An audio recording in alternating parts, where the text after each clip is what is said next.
ধন্যবাদ এবং স্বাগত জানাই আরেকটি ভিডিওতে। আজকের ভিডিওতে আমি কথা বলবো স্বামী স্ত্রীর অতিরিক্ত যৌন মিলনের উপকারিতা কী। আমি আছি কাউন্সিলিং সাইকোলজিস্ট আসাদুজ্জামান রাজু। বর্তমানে প্র্যাকটিস করছি final mental health care centre, যেটা মিরপুর 2 অবস্থিত। খুবই গুরুত্বপূর্ণ এই ভিডিওটি, কেননা হচ্ছে যে স্বামী স্ত্রীর যে যৌন মিলনের কিছু ফিজিওলজিক্যাল যে বিষয় থাকে, সাইকোলজিক্যাল বিষয় থাকে, খুবই গুরুত্ব সহকারে এটি যদি আমরা নেই, সেক্ষেত্রে কিন্তু আমাদের সংসারটি কিন্তু খুব ভালো থাকে। সো এই ক্ষেত্রে যে জিনিসটি প্রথমেই ইম্পর্টেন্ট সেটা হলো আল্লাহ তাআলার একটা নিয়মত হচ্ছে যে এই যে স্বামী স্ত্রীর ভিতরে সম্পর্ক, এবং সম্পর্কের ক্ষেত্রে যেমন বায়োলজিক্যাল নিড হিসেবে এই যে যৌন মিলন বা সহবাস খুবই গুরুত্বপূর্ণ। এবং এটি কিন্তু আমাদের এই যে আদম হাওয়া থেকে শুরু করে বর্তমানে কিন্তু আমরা এই নিয়ামতটি কিন্তু ভোগ করছি। সুতরাং এটা করার মাধ্যমে যেটি হয় যে একই দিকে কিন্তু আল্লাহ তাআলার যে আদেশ সেটিকে পালন করা হয়, সাথে সাথে আমাদের যে চোখের যে দৃষ্টি সেটি কিন্তু সংযত থাকে। সো এটি অবশ্যই খুবই গুরুত্বপূর্ণ। এরপর দেখা যায় যে নিয়মিত যৌন মিলন বা সহবাস করলে আমাদের মনটা কিন্তু প্রফুল্ল থাকে, আমাদের ব্রেনের যে অ্যাক্টিভিটি সেটি কিন্তু আরও বেড়ে যায়, আমরা ভালো থাকি। সুতরাং এর জন্য কিন্তু আমার দরকার হবে। অনেক সময় স্বামী স্ত্রীর ভিতর বিভিন্ন রকমের দ্বন্দ্ব অবিশ্বাস থাকে। তো এইটা কিন্তু ভালোবাসার যে জায়গাটি সেটি কিন্তু বাড়িয়ে দেয় অনেক ক্ষেত্রেই। তবে একটা বিষয় বলে নেই যে আমার এই যে ভিডিওটি করার পিছনে যে কারণটি সেটা হলো যে আমাকে অতিরিক্ত যৌন মিলনের কী মানে উপকারিতা সেটা বলা হয়েছে।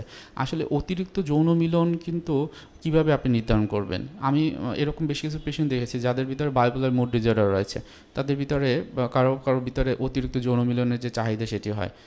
এবং সেক্ষেত্রে কিন্তু এটা কিন্তু ইস্যু না, ইস্যুটা কিন্তু তার যে ডায়াগনোসিস হয়েছে বাইপোলার মুড ডিসঅর্ডার, তার ট্রিটমেন্ট কিন্তু করানো হয়েছে। সুতরাং একটু এই জায়গাটা একটু খেয়াল রাখা যে আসলে কি তার অন্য কোনো ডিসঅর্ডার রয়েছে কিনা যার জন্য এই বিষয়গুলো হচ্ছে। যদি না হয় তাহলে এর উপকারিতা রয়েছে এবং সেই উপকারিতাগুলো অনেক গুরুত্বপূর্ণ। তো চলুন অন্যান্য যে বিষয়গুলো সেটি আমি বলি। তাহলে কি হলো যে দেহ মন সুস্থ থাকে, এটা বললাম, মস্তিষ্কের কথা বললাম। এরপর যেটা হলো বিশ্বাসবোধের যে জায়গাটি সেটিও কিন্তু অনেকটা উন্নতি হয়। অনেক সময় যেটা হয় যে এটা একটা বংশবৃদ্ধির একটা ওয়ে, আমরা আমাদের পরবর্তী বংশধর কিন্তু আমরা নিয়ে আসবো এই যে সহবাসের মাধ্যমে, এছাড়া কিন্তু অন্য কোনো উপায় নেই।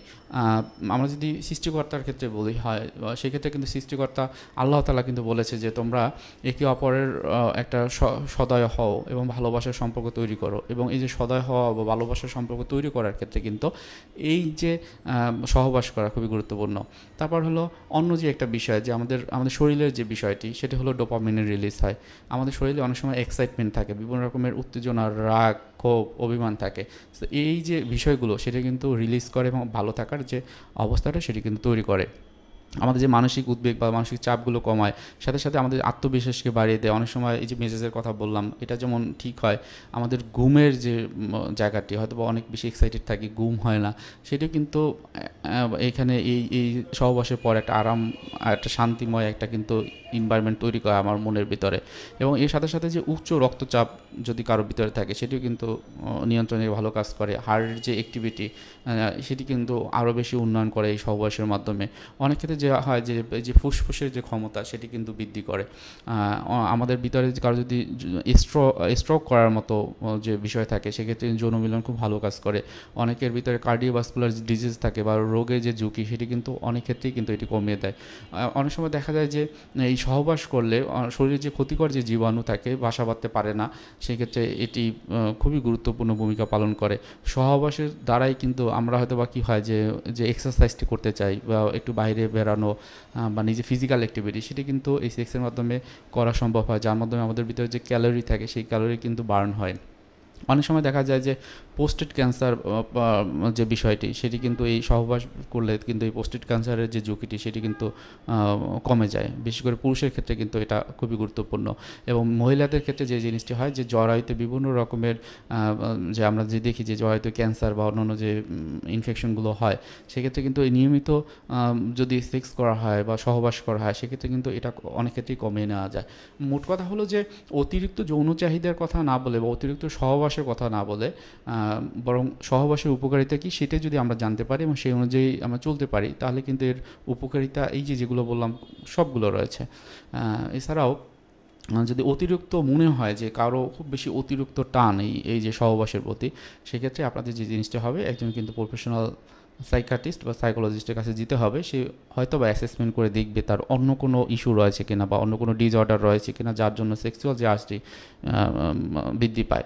অনেক ক্ষেত্রে কিন্তু এটা অনেকটা ড্রাগ অ্যাডিকশনের মতো কিন্তু অনেকের ভিতরে কাজ করে। হয়তো বা সে অনেক রকমের পর্ন দেখে, যার জন্য তার অতিরিক্ত চিন্তা হয় বা অনেক রকমের নেগেটিভ চিন্তা তার ভিন্ন সেক্সের, তো সেই যে সেক্স তার ভিন্ন সেক্সের প্রতি কাজ করে, সেক্ষেত্রে কিন্তু তার এই যে বিষয়গুলো কিন্তু হতে পারে।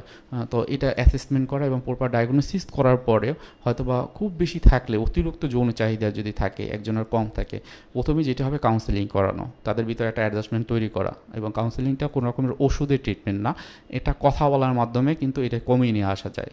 কারণ হচ্ছে যে কোনো রকমের অ্যাডিকশন আমাদের ব্রেনের ভিতরে আঘাত ফেলে। সো ওই ব্রেনের যে আঘাতগুলো সেগুলো কিন্তু কাউন্সেলিংয়ের মাধ্যমে সায়েন্টিফিক্যালি কিন্তু কমিয়ে নিয়ে আসা যায়।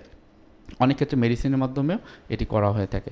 সুতরাং একজন প্রফেশনাল হেল্প নিলে আপনার যদি মনে হয় যে অতিরিক্ত যৌন চাহিদা হয়, সেক্ষেত্রে এটা রিলিজ হবে এবং সাথে সাথে আপনাদের ভিতরে যে বন্ডিংগুলো সেগুলো অনেক বেড়ে যাবে। আপনার পার্সোনাল যদি কোনো বিষয় থাকে, যে হয়তো আপনি ডিপ্রেস থাকেন, অ্যাংজাইটি থাকেন, অন্য অন্য যে মনের যে সমস্যা বা মনের যে রোগগুলো সেগুলো অনেক বেশি কাজ করে, সেগুলো আস্তে আস্তে কমে যাবে। সবাই ভালো থাকবেন, সুস্থ থাকবেন। আজকে ভিডিওটি এই পর্যন্ত থাকছে। আসসালামু আলাইকুম।